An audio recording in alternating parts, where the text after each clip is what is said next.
کیا آپ سمجھتے ہیں کہ عام انسان کو تقلید کرنی چاہیے یا وہ اپنی عقل اور بساط کے مطابق کمپیریٹیو اسٹڈی کرے، قرآن کا مطالعہ کرے اور حق بات تک پہنچنے کی کوشش کرے؟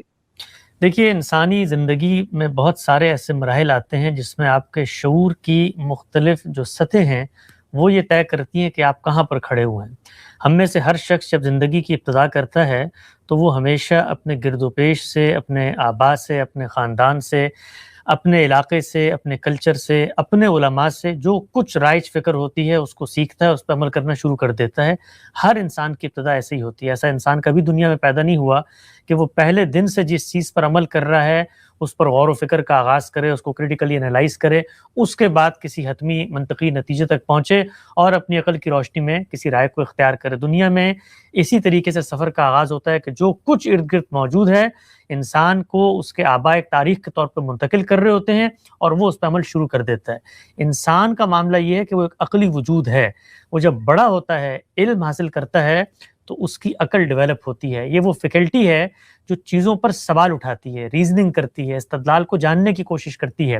جب یہ مرحلہ آ جاتا ہے تو اس وقت ناگزیر تقاضا ہوتا ہے کہ جو کچھ آپ مان رہے ہیں، جان رہے ہیں، عمل پیرا ہیں، اس کو ذرا پیچھے مڑ کر دیکھیں کہ اس کی حکمت کیا ہے، اس کے پیچھے مقصد کیا ہے، اس کی حقیقت کیا ہے، اس پر عمل کرنے کی جو پورا کا پورا منصوبہ پیش نظر ہے۔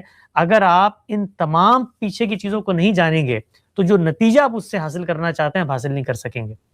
انسان ہمیشہ ان چیزوں پر عمل کرتا ہے جو ارد گرد موجود ہوں، لیکن جب وہ شعور کی ایک خاص سطح پر پہنچ جاتا ہے تو پھر اس کے بعد وہ سوال اٹھاتا ہے۔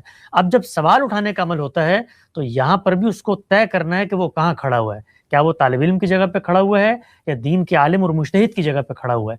اگر وہ طالب علم کی جگہ پر کھڑا ہوا ہے تو وہ اہل علم علماء کی رہنمائی میں جو کچھ دینی فکر اس کو پہنچا ہے، اس کی حکمت، اس کے مقصد، اس کی غرض و غایت، اس کی علت، اس کو سمجھنے کا آغاز کرے گا۔ گویا وہ اپنا ہاتھ ان کو پکڑا دے گا اور یہ کہے گا کہ اب آپ مجھے سمجھائیں۔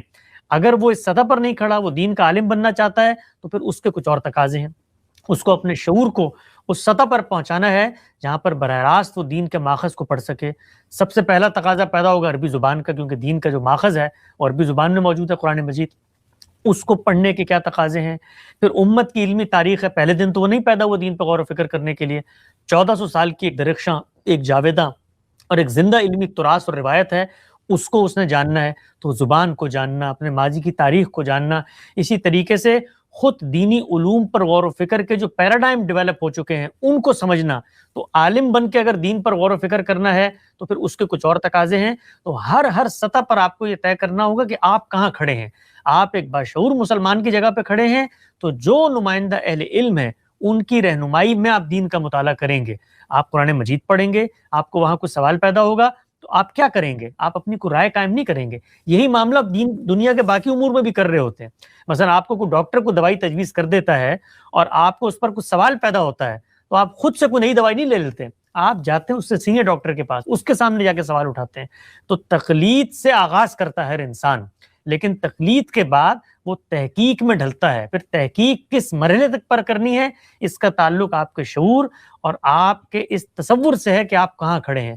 عام انسان کی جگہ پہ کھڑے ہیں، طالب علم کی جگہ پہ کھڑے ہیں تو اہل علم علماء کی رہنمائی میں دین پر غور و فکر کا عمل ہوگا۔ عالم کی جگہ پر کھڑے ہیں تو اس کے پھر کچھ اور تقاضے ہیں، وہاں پر آپ جائیں گے، پھر آپ وہاں پر اپنی رائے کو پیش کریں گے۔ تو خلاصہ آپ کے سوال کے جواب میں یہ ہے کہ تقلید ہر انسان کرتا ہے، ہر سطح پہ کرتا ہے، لیکن جب اس کو شعور آ جاتا ہے تو پھر وہ تقلید اصل میں ایک شعوری فیصلے میں ڈھلتی ہے۔